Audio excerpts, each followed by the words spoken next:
আসসালামু আলাইকুম রহমতুল্লাহ বারাকাতুহু। বর্তমান সমাজে সবচাইতে কৃপণতার ভাগ বেশি হয়ে গেছে। কারণ আমরা দেখতে পাচ্ছি যে ইসলামের যতটা মানার প্রয়োজন এবং যা আল্লাহ এবং আল্লাহর নবী বলেছেন তা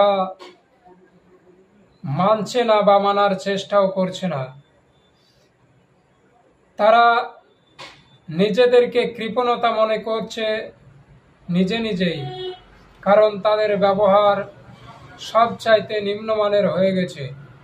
এটা বলার কারণ তারা অর্থশালী হওয়ার সত্ত্বেও বা অর্থের লোভে তারা গরিব দুঃখীকে কুরবানির মাংস দিতে ভয় পায়। এটাই তাদের কৃপণতা। বা পোশাক পরিচ্ছদ দিয়ে তারা নিজের অহংকারকে ফুটে তোলে। এটা হাদিস এবং কোরআনের সবচাইতে নিকৃষ্টতম ও জঘন্যতম ব্যবহার। মনে রাখবেন, আপনার এই চরিত্র ইসলামিক চরিত্র হতে পারে না।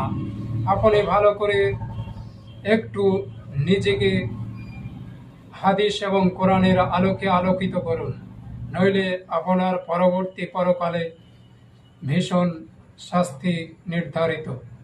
কারণ বাংলাদেশে আমি কয়েকটি ফুটেজ এমনি ফটো দেখিয়ে দিচ্ছি, কিন্তু সেটি ভিডিও নয়। এরা যখন মাংস চাইতে যাচ্ছে, যে কয়েকটা বাড়ি, অন্তত 5খানা বাড়ির পরে মাত্র 4 পিস মাংস মিলেছে এবং তারা বলছে মাংস কতজনকে দেব। সম্ভব নাকি? গরিব মানুষদের জন্য এত মাংস কোথায় পাওয়া যাবে? এই যে তারা এই কথাগুলো বলেছে, তাদের কোরবানি তো দূরের কথা, তাদের আল্লাহর কাছে তাদের চরিত্রের জন্য কঠিন শাস্তি নির্ধারিত রয়েছে। ভুলে যাবেন না, ইসলামিক দিকটি একটি শান্তির দিক। সকল গরিব মানুষদের নিয়েই এই ইসলাম।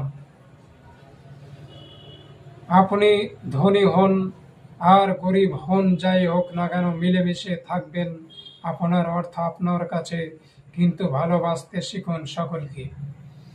সুস্থ থাকুন, ভালো থাকুন এবং কোরআন হাদিসের আলোকে সঠিক পথে চলার চেষ্টা